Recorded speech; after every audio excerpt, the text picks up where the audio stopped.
like the hair of someone else. You know what I mean? Like, I think that's what broke the camel's back. That's what paralyzed the camel, guys. That's where I was just like, I'm throwing in the towel. Jesus, I surrender. You know what I mean? I'm gonna stop being disobedient because clearly this ain't it, chief, you know? So hey guys, welcome to my channel. My name is Rita, aka Pearl Light. To my light gang, my light fam, squad deep, welcome back to my Kai. Hey, welcome back to my channel, guys. It's so good to have you back. Thank you for joining me once again. So I forgot to close my window, guys. I apologize for the bad audio. Let us continue. Today's video, yeah, it's a lot, but I just wanted to share this with you guys and tell you basically why I am quitting human hair wigs, human hair extensions, just human hair, period, all of it. Let's go. I'm gonna take you guys way back.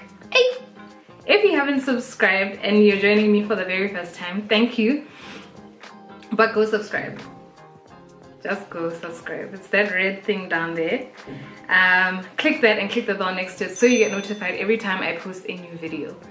So as I was saying, I'm gonna take you guys way back to the very beginning of this whole hair situation, right? So when I was younger, right, like when I was a little girl, I was that girl who'd wear skirts on my head, you know what I mean, to pretend I had like this long luscious hair. I had a very like active imagination, so to me, like, it was legit, like I was the girl, you know what I mean, like I was the girl. Comment down below if you did that as well, like if you wore skirts on your head to kind of get that long hair look, you know, when you're playing and stuff. Comment down below, let me know. I can't be the only person, I can't. So anyway, so it started back then, like I was very girly, playing with my mom's makeup, wearing my mom's perfumes, her shoes, you name it, I did it. So with the hair thing, that's how it basically started, I guess. Because growing up, I didn't have long hair. My sister had like the long luscious hair. Like, I remember when my mom would do my sister's hair, I'd just be like drowning in envy, guys.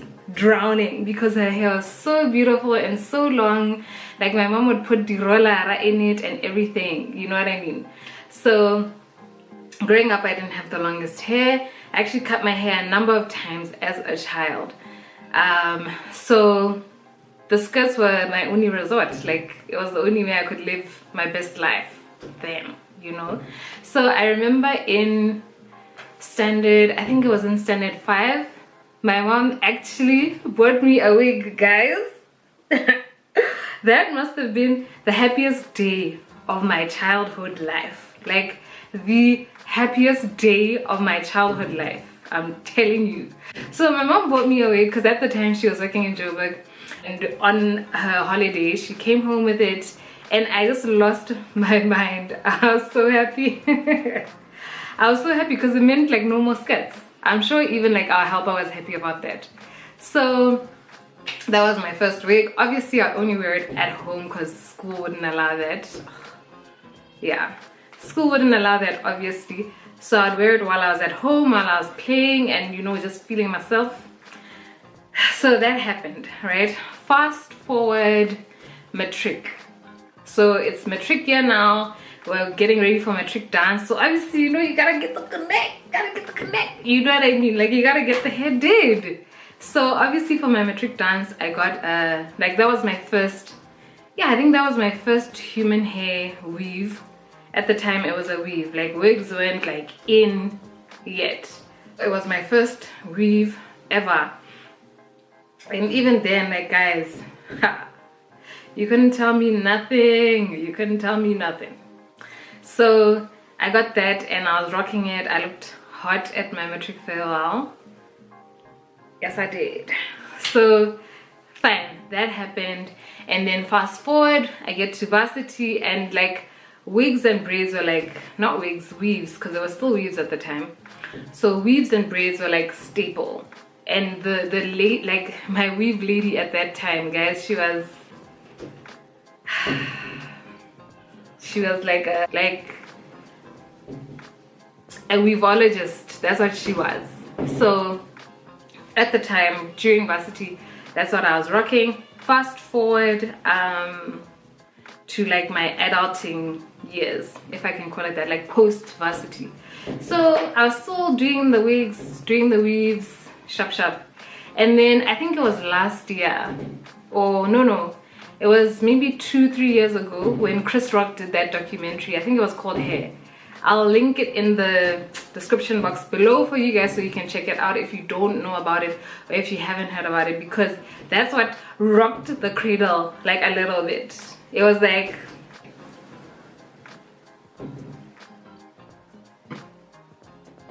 are we doing this? Like, is this what we're doing? You know? So basically, for those of you who don't know, what had happened, or what the documentary was about hair, right? Mainly about because Chris Rock is African American, so mainly about like the African American hair culture, you know, the braids, the wigs, the weaves, the relaxing, you name it. And I think even with that documentary, that's where like the natural hair revolution began, you know, where we was like, no more creamy crack. Creamy crack is relaxer, just reference. We were like, no more creamy crack, no more, you know what I mean? We were just boycotting. It was boycott season that time. So fine. With regards to the weaves and stuff, what had happened was Chris Rock had gone to India, right? Because he wanted to know, okay, where's the source of this human hair, right? Because the name explains itself, human hair. Hair that comes from humans and is worn by other humans, basically. What a break. So he wanted to find out, okay, what's the situation, what's the story with this thing?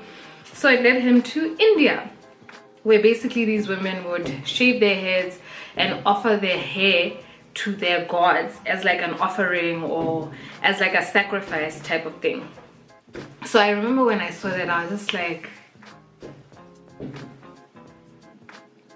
first of all, I think even with the human hair, like the name, you wouldn't really think about it like literally. Like, I think for me, like until I watched that documentary, I didn't know where it came from. I didn't know how it was made and all that kind of stuff. So when I watched it, I was just like,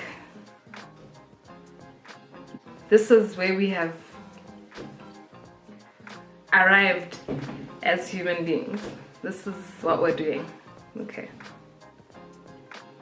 Cool. So watched that documentary, and I think that documentary kind of influenced me to actually cut my relaxer and stop relaxing my hair and going natural. So sharp. Fast forward to I think like last year, and I just started feeling a sense of like unease, right, with regards to like wearing wigs and stuff. And I just started becoming more cognizant of it, more thoughtful of it. Wait a minute, like this is someone else's hair, you know what I mean? Whether it was sacrificed, which is worse, but anyway, whether it was sacrificed or just because I know in like Asia, some of the women actually grow their hair really long so that they can sell it to support their families. I know that that's another route that some companies go, but I think the most affordable route is the ladies in India who sacrifice it like freely, like it's not like they're selling it, you know what I mean? So I just started thinking about it more, started kind of like because I think the difficult part about it is acknowledging what it is for what it is, you get what I mean? So I was kind of like brushing it off, but it would still come back to my mind like, okay Rita, this is someone else's hair, you know what I mean? In cultures, people cut their hair to get rid of bad energies or bad, you know what I mean? There's just a whole lot, it's just a whole lot, guys. This video would be really long if I even delved into what hair means to different cultures and why these women sacrifice their hair. It was a thought that would constantly just come to my mind because I was still wearing wigs and stuff, you know. I was kind of like suppressing that unsettled feeling that I had about it. So fast forward to last week. So last week I had 2 wigs, right? and I was like, okay, I want to like just give my hair a break and wear wigs for a month or something like that. So I was like, okay, I'm gonna have to wash the wigs so that I can like refresh them. So I was in the bathroom and I was washing the wigs, and I just had a moment where it's like,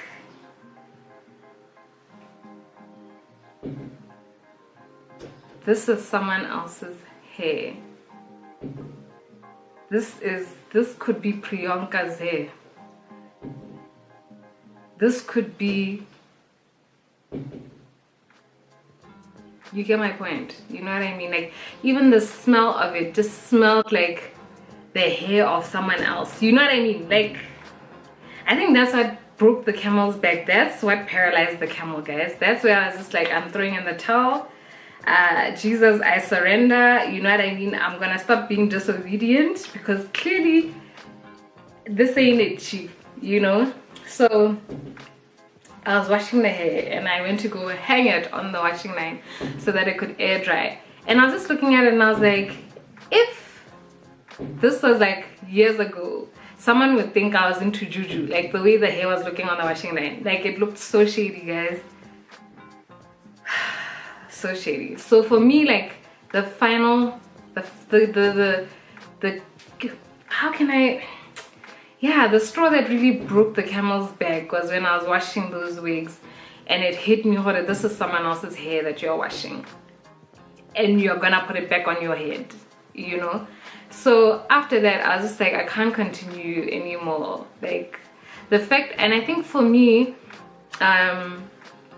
the fact that I was already kind of feeling convicted about it, or feeling unease about it, said a lot, you know what I mean? And the fact that I continued even though I was feeling uneasy about it also says a lot, you know? So for me, it was the kind of thing where it's like, yeah, it's like a sacrifice, guys. Human hair, you look snatched. Like, I'm not even gonna act like I'm not gonna miss it, because I'm gonna miss it. But for me, it's just something where it just, I'm not fine inside with it anymore, you know? And again, like, with regards to my story, like, the fact that it started when I was a child means that I identified, or I connected beauty a lot with hair, you know what I mean? The fact that I didn't have the longest hair growing up, the fact that I needed like the skirts and stuff to feel pretty when I was playing as a child, you know, I think it played a part throughout my life, you know what I mean? And for me, I had to kind of like, and it's probably still a process where it's like I have to break from the attachment to hair, and feeling a sense of worth or a sense of beauty because of the hair on my head.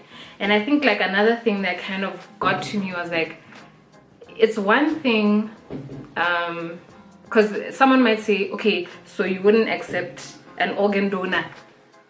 It's someone else's organ, so you won't accept it, you'll just die. Exactly, death, guys. Life and death. Like, wigs, for me, like, the thought that really got to me was like, this is pure vanity. Like, wigs or human hair wigs, right? They don't add any value to my life. They don't improve my life in any way that's really significant other than vanity. You get what I mean? So for me, like, that was another thing where it's like, Rita, this thing that you are still holding on to, even though you don't have peace about it, is just vanity. You know what I mean? It's just vanity. So for me, like I'm saying, I've linked hair to beauty for the longest time. And yes, like the Bible makes references for a woman's hair is her crown and that kind of stuff. But now when a sense of your identity is in that thing, then I think for me it becomes a bit problematic, because it becomes like a crutch for, okay, if I'm not rocking human hair, then it's either that I come off as I can't afford it, or I come off as not beautiful, not what's it called, modern, you know, just all those kinds of thoughts, you know. And for me, I was just like, I can't, I feel like it's a sense of disobedience to God, you know. And some of you might be like, girl, you deep, but it's just, it is what it is for me, guys. So It's a decision that I've taken where I'm like, okay, I'm not gonna wear human hair anymore because it's a no from me. Like, I think like it's a no from me. It's become a status symbol, you know what I mean? Like, it's linked to luxury or being wealthy, that kind of thing. And also, like, I've realized for myself, there's a